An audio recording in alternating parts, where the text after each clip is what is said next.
The paradoxical nature of Zen. In Japan, Zen Buddhism was at its peak just a few centuries ago, and therefore it has a much more modern feel to it than the other world religions. In fact, it can barely be called a religion, since Zen masters often rejected all forms of dogma. They were often even purposefully iconoclastic, mocking any attempt to capture Zen in some fixed system of ideas. Instead of complicated metaphysics, Zen is mostly concerned with direct experience. Its practitioners often find their revelations in the pure, simple, and seemingly trivial moments of everyday life.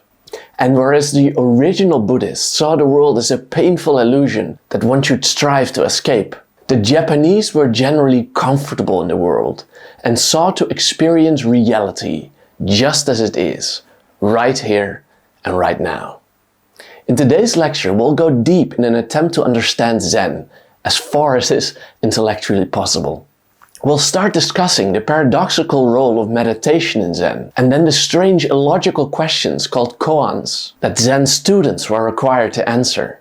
We'll then use this understanding to study the breathtaking, perplexing, and sometimes even hilarious Enlightenment stories of Zen that have no equivalent in any other religion.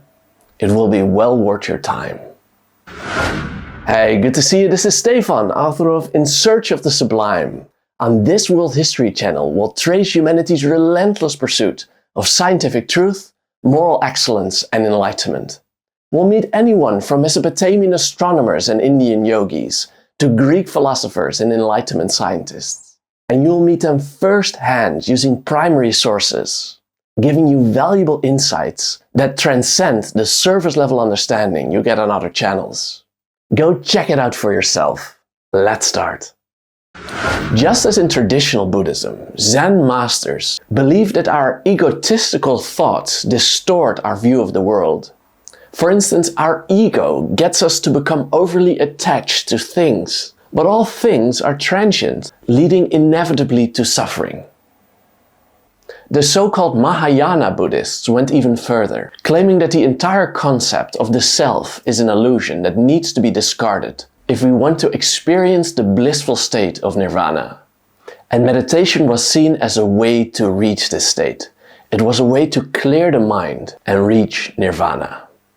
Zen Buddhism took over all these ideas, but just like anything to do with Zen, their form of meditation, or zazen as they call it, was presented as a paradoxical endeavor. On the one hand, the practice is extremely simple. It is often described paradoxically as just sitting.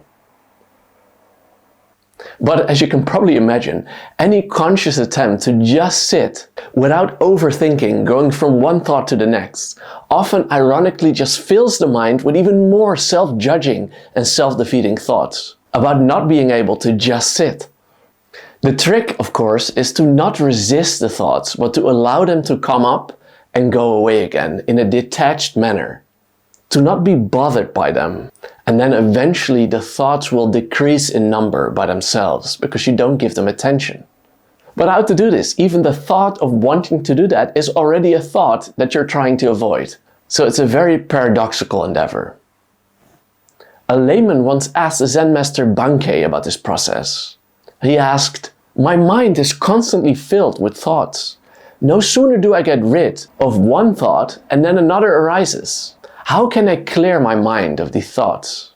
To which Bankei responded, "To try to rid the mind of thoughts by effort is like trying to wash away blood with more blood. What you must realize is that the unborn Buddha mind, that is, the mind in a state of nirvana, is free of illusion. It is because you think that your thoughts are something real that you are caught up in them. Just understand that your thoughts are unreal. They are ephemeral apparitions that arise and pass away. Don't seize them or reject them, just let them be. And then you will discover that the thoughts are like the images reflected in a mirror. The mirror itself is empty, but it reflects whatever is placed before it. Nor does the image leave a stain on the mirror. And when the object is removed, the mirror is empty and bright once again. And the unborn Buddha mind is brighter than any mirror." Eventually, the Zen student was supposed to extend his meditation practice to his daily life. A common trick was to let an advanced student endlessly clean the Zen temple. The disciple, first thinking he was not worthy yet of further instruction, eventually discovered that the cleaning itself was the practice.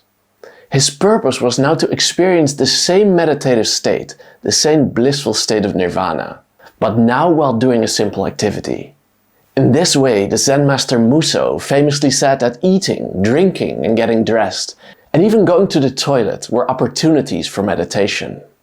And the Chinese Zen master Dazu explained, "When most people eat, they don't just eat. Their minds are at the same time preoccupied with 1,000 different fantasies. And when they sleep, they don't just sleep. Their minds are filled with any number of idle thoughts." Or in the words of the Chinese Zen master Pang, and this is a truly marvelous quote, "How miraculous, how wondrous, hauling water and carrying wood." Let's meditate on this poem for a moment. To understand this poem is to understand almost all of Zen. It is saying that enlightenment can be found in the seemingly ordinary and unremarkable moments of our lives. It is because we overcomplicate things with our ego that we cannot see that enlightenment is already here. This simple outlook on life was also expressed by the Japanese Zen master Dogen, who was asked what he had learned during his stay in the Zen temples of China. He responded as follows. He had learned that, quote, "that the eyes are horizontal and the nose is vertical. I've returned to my native country, Japan, empty-handed. There's not even a hair of Buddhism in me. Now I pass the time naturally." And of course, this is again a Zen paradox. To just spend your time naturally and not be concerned with metaphysical theories about Buddhism is actually what Zen Buddhism is all about. What a beautiful life lesson.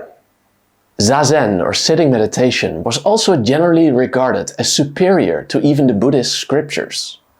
Although these texts were widely read and respected by Zen masters, they were also often regularly actively dismissed by them, as these texts could easily turn students into bookworms that just sought an intellectual understanding of Zen without going through the actual experience. It got these students to talk about Zen intellectually without actually embodying its principles. The early Chinese Zen master Dai Daoxin remarked about this, "Zazen is basic to all else. Don't bother reading the sutras." What a controversial statement from a Western perspective. "And don't become involved in discussions," he adds. "If you can refrain from doing so and concentrate instead on Zazen for as much as 35 years or more, you'll benefit." Of course, the 35 years here is added for some shock value. Besides Zazen, many Zen masters also prescribed so-called koans for their students. These are paradoxical and illogical questions that can help Zen students bypass their overthinking. To avoid students from over-intellectualizing Zen masters often deliberately confuse their disciples, trying to snap them out of their analytical state of mind. Sometimes this was done with a well-timed hit on the head with a stick, but a somewhat more benign method were these koans. Commonly, a koan describes a question by a disciple to a great Zen master of the past, usually a Chinese Zen master, and then the master's incomprehensible reply to the question. Students were then asked to meditate on the koan, sometimes for months on end, in order to discover its true meaning, which they then had to demonstrate to their teacher. The koan that many students started with was Joshu's dog, and it goes like this. A student asked the Chinese master Joshu, "Does a dog have Buddha nature?" And then Joshu replied simply, "No," or mu in Japan. And that's it. What can this possibly mean? On the face of it, Joshu's answer contradicts the common Buddhist belief that all things have Buddha nature. That's one of the core principles of Mahayana Buddhism. So how can the answer be no? Does the no perhaps refer to the illusion of the self, to the idea that at its core a dog doesn't even exist?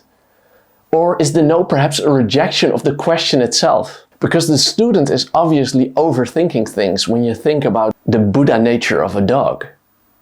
It is unclear, and as stated before, we should not expect a logical answer here. It is now time for the highlight of today's lecture, the Enlightenment Stories. Similar to the koans, Enlightenment stories are often difficult to understand. Again, this is not because of the use of complicated jargon, but because they are so surprisingly simple that it becomes hard to imagine how they could contain any deep value at all. Let me start with some simple examples and then I move to more bizarre cases. For instance, according to an 11th century AD Chinese Zen legend, the Buddha once gave a sermon without words. It is called the flower sermon. Instead of speaking, he simply raised a flower and only one of his students, Mahakashyapa, understood his message, smiled and then reached enlightenment. And that is the entire story. How can this be understood? Well, by raising the flower, the Buddha pointed to the suchness of existence, or what is called tathata in Sanskrit, which also means something like reality being as it is. For like all of reality around us, the flower has no meaning in and of itself, and it does not need a meaning. A flower just is. And interestingly, the related word Tathagata, which is a title of the Buddha, has sometimes been interpreted to mean someone who just is. Like a flower, the Buddha has no intrinsic meaning. He's just doing enlightened existing. A very interesting thought. Let's do another story, this time about an emperor who received instruction from the great Zen master Godu. The emperor asked what happened to an enlightened man after he dies. To which Godu responded, "I don't know." The emperor then said, "You don't know, but you are an enlightened teacher." To which Godu said, "Yeah, I am, but I'm not a dead one." The blunt honesty took the emperor by surprise, and when he was about to regain himself, Godu struck the floor with his hand, and the sound brought the emperor to awakening. Another case where direct experience trumps over-intellectualizing about metaphysics. Years later, the same Master Godu reflected on his own journey and the simplicity of Zen. I quote, "After all these years of journeying about, here I am knocking at the gates of Zen.